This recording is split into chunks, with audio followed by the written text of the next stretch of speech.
자, 계속해서 십계명의 대인계명에 대해서 살펴보겠습니다. 자, 십계명의 제5계명부터 10계명까지는 이 인간에 대한 명령들을 다루고 있습니다. 자, 그런데 우리는 이러한 대인계명들을 단지 사람 대 사람에 대한 이 관계에만 한정해서 생각해서는 안 될 것입니다. 자, 우리는 모든 사람을 대할 때에도 그때에도 어떻게 해야 하나님을 높일 수 있는지를 생각해야 한다는 것입니다. 왜냐하면 이 사람에 대한 모든 것은 다 하나님께서 창조하신 것이며, 하나님은 우리가 인간과의 관계 속에서도 하나님을 영화롭게 하기를 원하시기 때문입니다.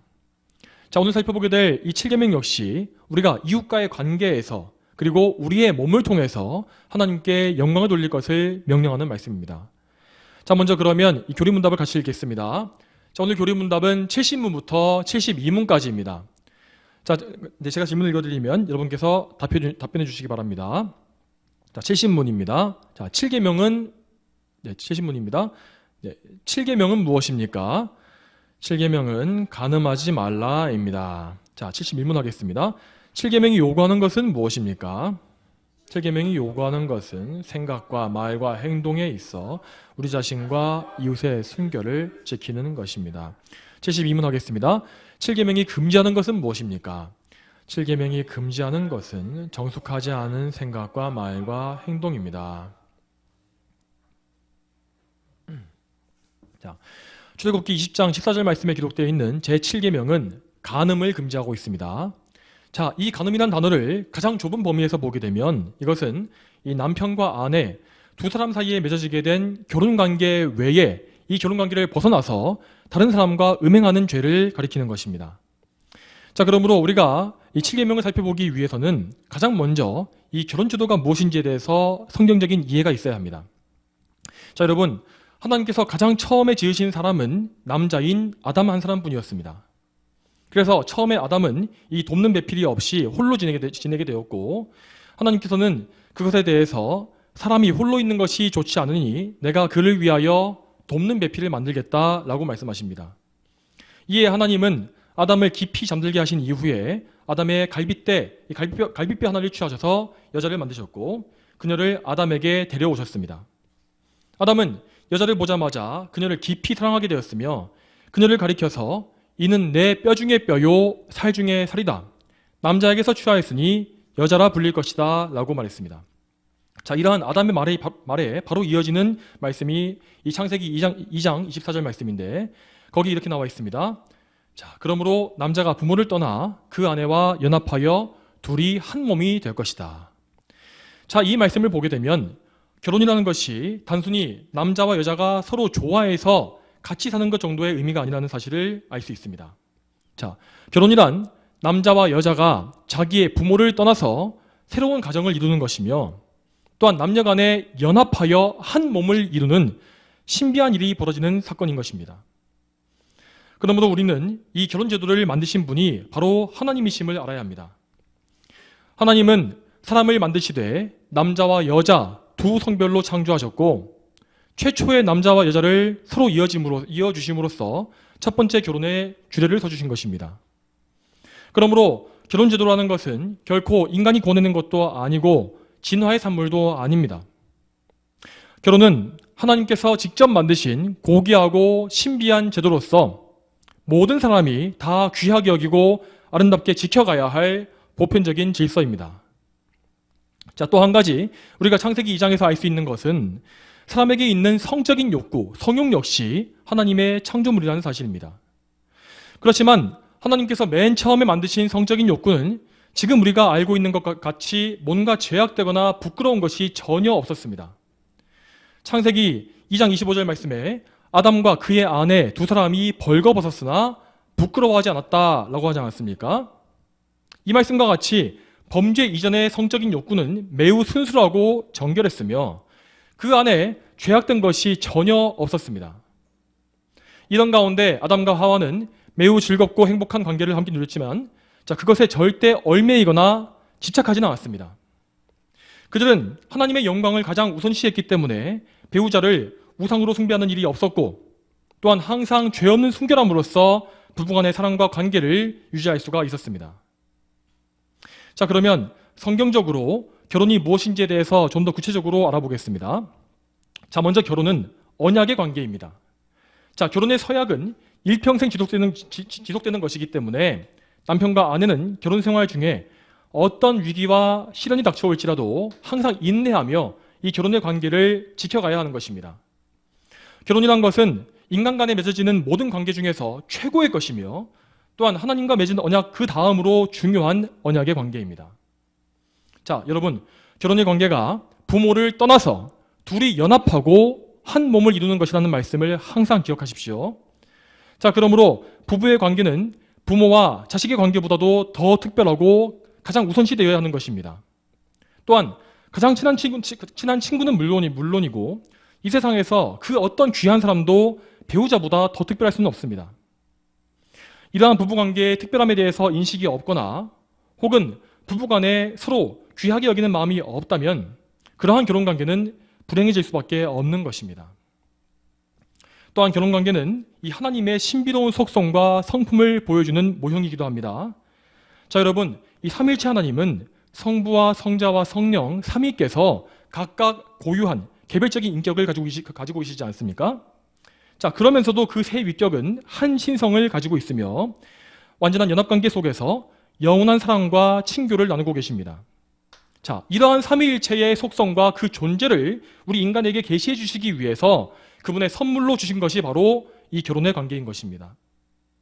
그러므로 우리는 올바른 결혼관계를 통해서 하나님의 성품을 체험할 수가 있는 것이고 또한 이 결혼관계를 통해서 삼위일체 하나님의 영광을 드러낼 수 있어야 하는 것이죠. 자, 그리고 여기에서 더 나아가서 성경은 남편과 아내의 관계를 그리스도와 교회의 관계에 비유하고 있습니다. 자, 구약 성경에서 하나님은 그분 자신을 남편으로 비유하시고 또 이스라엘을 그분의 신부라고 말씀하십니다. 자, 이런 말씀이 신약 성경에 와서는 그리스도를 신랑으로 하고 교회를 신부로 하는 관계로 발전된 것입니다. 자, 부부의 관계를 그리스도와 교회의 관계에 비유한 말씀은 에베소서 5장 22절 이하에 나와 있습니다. 자, 이 말씀에 따르면 그리스도께서 교회의 머리이신 것 같이 남편은 아내의 머리라고 했습니다. 자, 그러므로 아내는 남편에게 매사에 복종해야 한다고 하는 것입니다.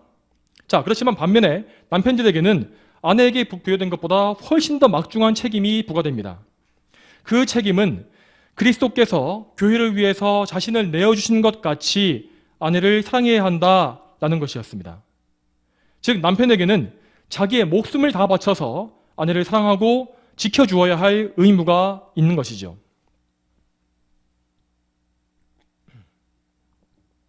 자, 그리고 바울은 여기에 이어서 이렇게 기록하고 있습니다. 에베소서 5장 31절과 32절 말씀에 그러므로 사람이 그 부모를 떠나 그의 아내와 연합하여 둘이 한 몸이 될 것이다. 이 비밀이 크다. 내가 그리스도와 교회에 대해서 말한다. 자, 즉 이 에베소서의 말씀은 남편과 아내의 관계가 그리스도와 교회의 관계를 본따 만들어진 모형이라고 말씀하고 있는 것입니다. 여러분, 이러한 것은 단순한 우연이 아니라 하나님께서 직접 결혼의 원리를 그렇게 만드신 것이죠. 여러분, 자, 그리스도와 교회의 관계가 무엇입니까? 그리스도와 교회의 관계는 영원한 연합이며 이 세상 그 어떤 권세도 절대 끊을 수가 없는 한 몸을 이루는 관계라고 했습니다. 자, 그리고 이 강력한 연합의 관계를 모형적으로 보여주는 것이 바로 우리의 결혼관계인 것입니다. 따라서 결혼은 인간이 인위적으로 끊어버릴 수 없는 언약인 것이고 또한 그것을 인위적으로 끊어버리는 것은 곧 한 몸을 둘로 찢는 것이요 또한 하나님에 대한 적대행위라는 사실을 우리는 알아야 합니다. 또한 여러분, 우리는 이 결혼의 목적이 무엇인지도 올바른 인식을 가질 수 있어야 합니다. 이 결혼관계가 삼위일체 하나님을 드러내고 또한 그리스도와 교회의 관계를 드러낸다는 것, 이것이 무엇입니까? 이것은 결혼의 목적이 무엇인지를 매우 명확히 보여주는 것입니다. 그러니까 결혼의 목적이라는 것은 인간의 행복이나 유익이 아니라 가장 먼저 하나님의 영광을 위한 것이죠. 반대로 하나님의 영광을 추구하지 않는 결혼이라는 것은 원래의 목적에서 이탈된 것으로서 불법인 것입니다. 그러므로 하나님께서 인정하시는 합법적인 결혼은 오직 하나님을 온전히 섬기는 성도와 성도 간의 결혼 그뿐입니다. 자, 왜냐하면 하나님의 영광을 알고 그 영광을 추구할 수 있는 사람은 이 세상에 오직 거듭난 성도밖에 없기 때문이죠. 결혼은 두 성도가 연합하고 한 몸을 이루어서 하나의 목적인 하나님의 영광을 같이 추구하는 그것입니다. 그렇기 때문에 만일 성도와 불신자 간의 결혼이 이루어지게 된다면 그 목적은 절대 이루어질 수가 없을 것입니다. 자, 그럼에도 오늘날 교회 안에 많은 사람들은 이러한 결혼의 조건을 전혀 신경 쓰지 않고 있습니다. 자, 예를 들어서 기독교인이 천주교인과 결혼하는 것을 너무나 당연시하고 있고, 또한 불신자들과도 어떤 세상의 조건에 따라서 혹은 인간적인 호감에 따라서 결혼하는 일이 다반사입니다. 물론 아직까지도 어느 정도 인식이 있는 교인들은 여전히 기독교인들과의 결혼을 해야 한다고 믿고 있습니다. 그렇지만 그런 경우에도 상대방의 믿음이 정말로 참된 믿음인지를 깊이 생각해보고 검증해보는 일은 거의 없습니다. 단지 상대방이 교회에 출석한다라는 조건만 맞으면 다른 어떤 성격이나 외모나 재산, 직업, 집안 등을 더 우선시하는 것이 요즘 대부분 교인들의 현실입니다. 그렇지만 우리 성도들은 반드시 거듭난 성도 간의 결혼을 추구해야 합니다. 결혼의 당사자들은 그들이 하려고 하는 결혼의 목적이 하나님의 영광이 있는지를 늘 점검하고 그것을 맞추어야 합니다. 그리고 그 목적이 과연 상대방에게 정말 있는가, 이것을 정확히 확인해보고 논의할 수 있어야 합니다. 여러분, 결혼을 준비한다는 것은 어떤 결혼식이나 혼수를 준비하는 것만을 뜻하지 않습니다. 결혼의 목적을 정확하게 설정하고 하나님의 영광을 함께 추구하며 함께 예배하고 함께 기도하는 것, 그것이 바로 가장 중요한 결혼의 준비인 것입니다. 그리고 하나님의 도우심과 은혜 가운데 결혼을 성사시키는 것이죠.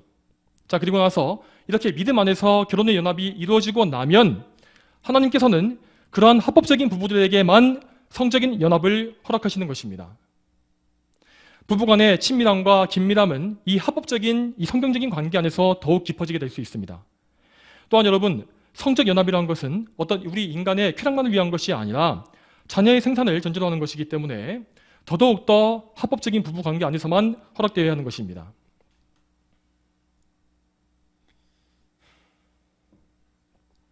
자, 이제까지 우리는 하나님이 뜻하신 바 그대로의 결혼관계가 무엇인지를 살펴보았습니다. 자, 그런데 이러한 성경적인 원리에 따르자면 오늘날의 이 세상에서 벌어지고 있는 거의 모든 결혼관계와 또한 성적인 요소들은 거의 대부분이 하나님 앞에서 7계명을 범하는 죄에 해당한다는 것을 알 수가 있습니다. 먼저 이 결혼관계에서의 타락에 대해서 생각해 보겠습니다.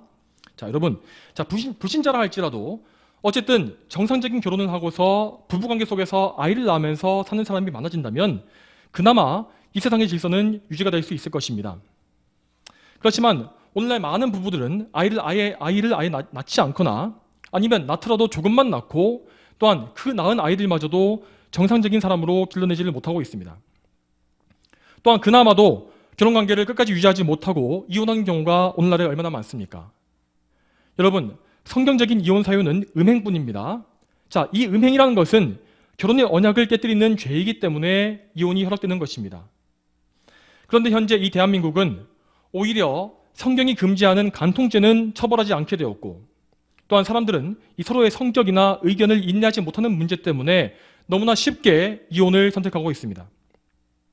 사정이 이렇다 보니 요즘은 결혼 자체를 점점 더 하지 않게 되고 있어서 혼인율은 계속 떨어지고 이혼율만 계속 급증하고 있지 않습니까?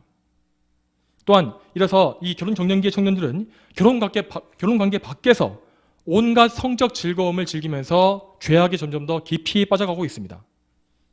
그뿐만이 아니라 극단적인 페미니즘이 득세하면서 이제는 아예 남녀 간의 사랑 자체가 없어져가고 온갖 혐오와 의심만이 가득해져 가고 있습니다. 정말 너무나 많은 젊은 청년들, 이제 청년 여성들이 이 페미니즘에 깊이 물들어서 이 남성이라는 성별 자체를 적대시하고 또한 남성과의 관계 속에서도 온갖 피해 망상 증상들을 보여서 상대방을 괴롭히는 일이 너무나 많습니다. 그리고 남성들 역시 여성들의 이러한 성향에 반감을 가지게 되면서 결혼에 대한 욕구가 더더욱더 없어지고 있는 것이죠. 또한 결혼의 조건 역시 가면 갈수록 허영심과 사치만이 가득해지고 있어서 결혼을 아예 포기한 사람들은 자꾸만 더 늘고 있습니다. 이렇게 오늘날 이 세상은 이혼 문제와 간음과 혼전 성관계, 페미니즘, 더 나아가서 동성애 등등 7계명을 파괴하는 온갖 죄악들로 홍수를 이루고 있는 것이 현실입니다. 여러분, 오늘날 이 세상이 왜 이렇게 성적으로 망가지고 말았습니까? 왜 결혼을 비롯해서 모든 성적인 질서가 갈수록 무너지고 있는 것일까요? 그 모든 이유는 점차 이 세상에서 성경적인 모든 질서가 말살되고 있기 때문입니다. 또한 점차 말세가 가까워지면서 사람들의 사랑이 식어지고 자기 자신만을 더 사랑하게 되기 때문에 이러한 현상이 벌어지는 것이죠. 우리 성도들은 이 세상의 죄악을 직시하면서 이 시대를 잘 분별하고 영적인 경각심을 가져야 합니다. 그리고 우리가 그 죄의 영향을 받거나 동조하지 않게끔 항상 하나님의 은혜를 구하면서 우리 자신을 정결하게 지켜가야 하는 것입니다. 자, 그러면 다음으로 우리 그리스도인들이 7계명을 준행하기 위해서 어떤 노력을 기울여야 하는지를 보겠습니다. 자, 먼저 우리는 7계명에 대해서 무엇보다 마음과 생각의 범죄를 대단히 주의해야 합니다. 여러분, 우리 모두가 다 아는 바와 같이 예수님은 이 7계명의 명령을 더욱더 강화하고 확장시키셨습니다. 마태복음 5장 28절 말씀에 이렇게 말씀하십니다. 나는 너희에게 말하니 음욕을 품고 여자를 바라보는 자는 누구든지 그 마음속에서 이미 그 여자와 간음하였다. 예수님은 우리 마음속에서 벌어지는 음행을 실제적인 음행과 동일한 것으로 간주하신 것입니다. 이런 의미에서 우리 성도들, 특히 남성들의 경우에 너무나 자주 이 7계명을 어기게 되고 죄에 넘어진다는 사실을 인정할 수밖에 없을 것입니다. 여러분, 그러면 예수님은 왜 마음의 죄를 말씀하신 것일까요? 예수님은 결코 너무 과중한 요구를 하시는 것이 아닙니다.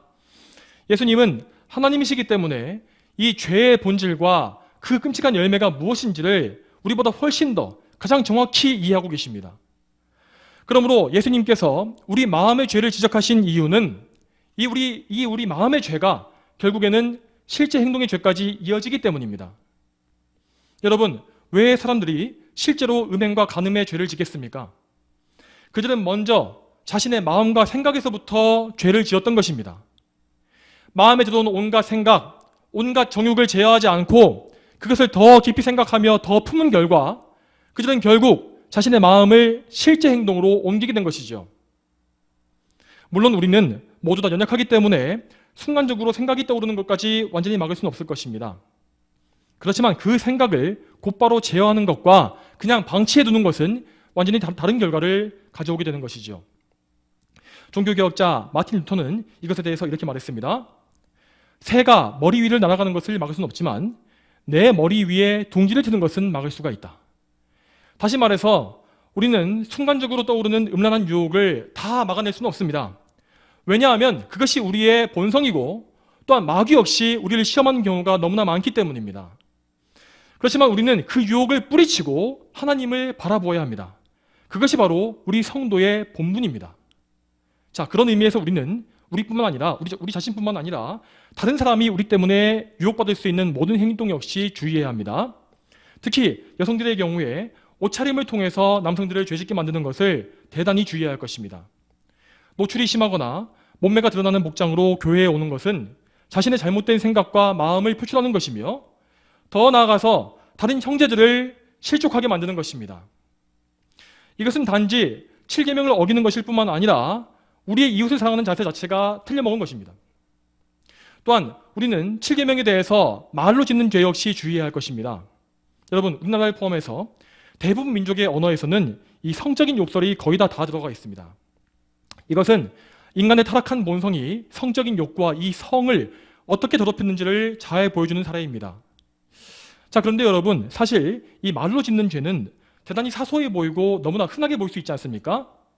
자, 그렇지만 이 역시 동일하게 그 사소해 보이는 죄가 깊어지게 되면 더욱더 무겁고 끔찍한 실제 행동의 죄를 맺게 되는 것입니다. 야고보서 3장 6절 말씀에 말로 짓는 죄에 대해서 이렇게 말씀하고 있습니다. 그 혀는 불이며 불의의 세계이다. 그 혀는 우리 지체 안에서 온몸을 더럽히고 인생의 바퀴를 불사르니 지옥불에 의하여 불살라진다. 이 말씀과 같이 말의 범죄를 제어하지 않고 회개하지 않는 자들은 그 죄로 인하여서 지옥의 형벌을 당하게 된다는 것입니다. 당연히 우리는 우리의 말을 극히 조심하고 하나님 앞에 범죄하지 않도록 항상 힘써야 합니다. 에베소서 4장 29절 말씀에 더러운 말은 어떤 것도 너희 입에서 나오지 않게 하고 오직 덕을 세우는 데 필요한 대로 선한 말을 하여 듣는 자들에게 은혜를 끼치도록 하여라 하였고, 또한 에베소서 5장 3절과 4절 말씀에서도 이르시기를 음행과 온갖 더러운 일과 탐욕의 말은 너희 중에서 입 밖에도 내지 마라. 이것이 성도에게 합당한 일이다. 더러운 말과 어리석은 말과 희롱의 말은 마땅하지 않으니 오히려 감사의 말을 하여라 라고 하였습니다. 또한 여러분, 우리는 우리 스스로의 입으로써 더러운 말을 뱉지 않는 것뿐만 아니라 그런 더러운 말을 듣는 것까지도 가능한 한 피해야 합니다. 그러므로 우리 주변에 이런 더러운 말 습관을 가진 사람이 있다면 그런 사람은 몇 번 권면한 뒤에 멀리하는 것이 맞겠죠. 자, 여러분, 그리고 이렇게 더러운 것을 듣고 접하는 것에 대해서는 대중매체에 대한 말씀을 꼭 드려야 할 것입니다. 왜냐하면 현대의 이 대중매체는 그야말로 음란과 방탕의 홍수를 이루고 있기 때문입니다. 대표적으로 요즘 나오는 최신 유행가들은 대부분 다 음란하고 더러운 가사와 춤을 다 포함하고 있기 때문에 굳이 말할 필요도 없을 것입니다. 자, 여러분, 그렇지만 이 딱히 음란해 보이는 것이 없는 가요라 할지라도 자, 그런 것들은 모두 다 인간의 정욕을 자극하는 요소를 다 가지고 있습니다. 따라서 장르를 불문하고 모든 대중가요를 좋아하거나 자주 접하는 것은 우리의 경건 생활에 반드시 해가 될 수밖에 없습니다. 왜냐하면 하나님께 영광 돌리지 않는 모든 오락물들은 결국 우리를 정욕과 죄악으로 인도하게 되어 있기 때문이죠. 또한 요즘 이 대중매체에서 정말 심각한 문제 중에 하나는 이 성적인 방탕함을 농담거리로 삼고 있다는 것입니다. 자, 요즘 유행하는 SNL이라는 이 코미디 방송이 가장 나쁜 예를 보여주고 있는데, 그 프로그램은 거의 모든 내용들이 성적이고 선정적인 농담들로 가득 채워져 있는 것을 볼 수 있습니다. 그 중에서도 특히 동성애를 암시하는 내용을 우스갯거리로 이야기하는 것은 정말로 심각한 문제입니다.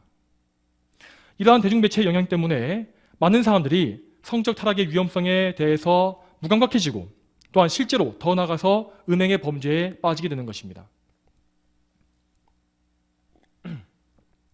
우리 그리스도인들은 이러한 이 세상의 오락거리들을 더러운 것으로 여기는 영적인 감각을 가지고 있어야 합니다. 단순히 내 취향이 그런 것을 싫어하기 때문이 아니라 그런 것들이 하나님의 영광을 가리고 사람들을 죄짓게 만들기 때문에 그것을 혐오해야 하는 것입니다. 여러분, 그러면 우리는 어떻게 해야 이 험악한 세상 속에서 우리 자신을 지키고 나의 정욕을 제어할 수 있겠습니까? 가장 우선적으로 우리는 성경의 교훈에 귀를 기울여야 합니다. 시편 119편 9절 말씀에 청년이 어떻게 자기 행실을 깨끗히 하겠습니까? 주님의 말씀을 따라 주의하는 것입니다 라고 하였고, 디모데후서 2장 22절 말씀에도 너는 청년의 정욕을 피하고 깨끗한 마음으로 주님을 부르는 자들과 함께 의와 믿음과 사랑과 화평을 따라라 라고 하였습니다. 이 말씀들에 따라서 우리는 우리의 정욕을 자극하는 이 세상의 악한 것들을 멀리하고 하나님을 가까이 함으로써 우리의 정욕을 제어해야 합니다.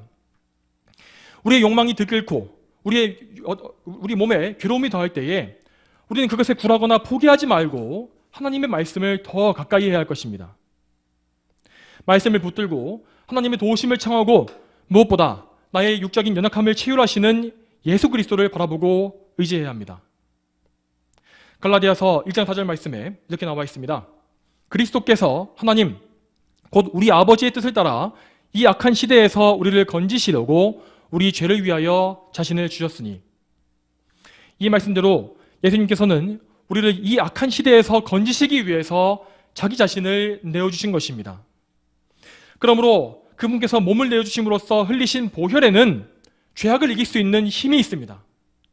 우리는 말씀을 통하여서 그리스도의 십자가를 바라보고 생각하며 또한 그분의 보혈에 의지함으로써 육체의 정욕을 이길 수 있는 힘을 그분께로부터 구해야 합니다. 우리 자신에게는 절대로 정욕을 이길 수 있는 힘이 존재하지 않습니다. 우리가 의지해야 할 바는 오직 우리를 죄에서 구원하시는 예수 그리스도께만 있는 것입니다. 또한 여기서 더해서 우리는 주님 안에 있는 다른 성도들에게서도 적절한 도움을 받을 수 있어야 합니다. 성도들과 거룩한 교제를 나누고 또한 가능한 범위 내에서 우리의 문제를 말하면서 기도를 부탁하는 것, 이건 역시 우리에게 반드시 필요한 일입니다. 자, 그럼에도 불구하고 정욕을 절제하기가 너무나 어렵고 괴로운 분들이 분명히 있을 것입니다. 자, 성경에서는 그런 경우에 결혼을 하는 것이 더 낫다고 말씀하고 있습니다. 고린도전서 7장 9절 말씀에 그러나 절제할 수 없으면 결혼하여라. 정욕에 불타는 것보다는 결혼하는 것이 더 낫다라고 했습니다. 그렇지만 여기에서 말씀하는 결혼이라는 것은 당연히 성도 간의 결합이며 하나님의 섭리와 또한 허락하심을 전제로 하는 결합입니다. 그러므로 우리는 결혼에 대해서도 하나님의 도우심과 인도하심만을 간절히 구해야 하는 것입니다. 만일 하나님께서 우리에게 결혼을 허락치 않으신다면 분명 그분에게는 합당한 이유가 있으실 것입니다. 하나님은 여러분을 더 연단하시기 위해서 인내를 요구하시는 것일 수도 있고, 혹은 여러분이 지으신 과거의 죄악 때문에 당장은 결혼을 허락하지 않으신 것일 수도 있습니다. 어찌되었든지 간에 우리는 하나님의 섭리에 의지하는 가운데에서 오직 성경적인 결혼관계를 이루도록 힘써야 합니다. 이러한 인내함이 없이 그저 인간적인 방법으로 결혼을 성취시키려 한다면 그렇게 맺어진 결혼관계는 결국 우리에게 고통과 영적인 재앙만을 가져오게 될 것이기 때문입니다. 성도 여러분, 오늘 우리는 7계명에 대해서 성경의 교훈이 무엇인지를 살펴보았습니다. 우리는 이러한 하나님 말씀을 깊이 생각하고 우리의 모든 면에서 하나님께 순종하기를 힘써야 합니다.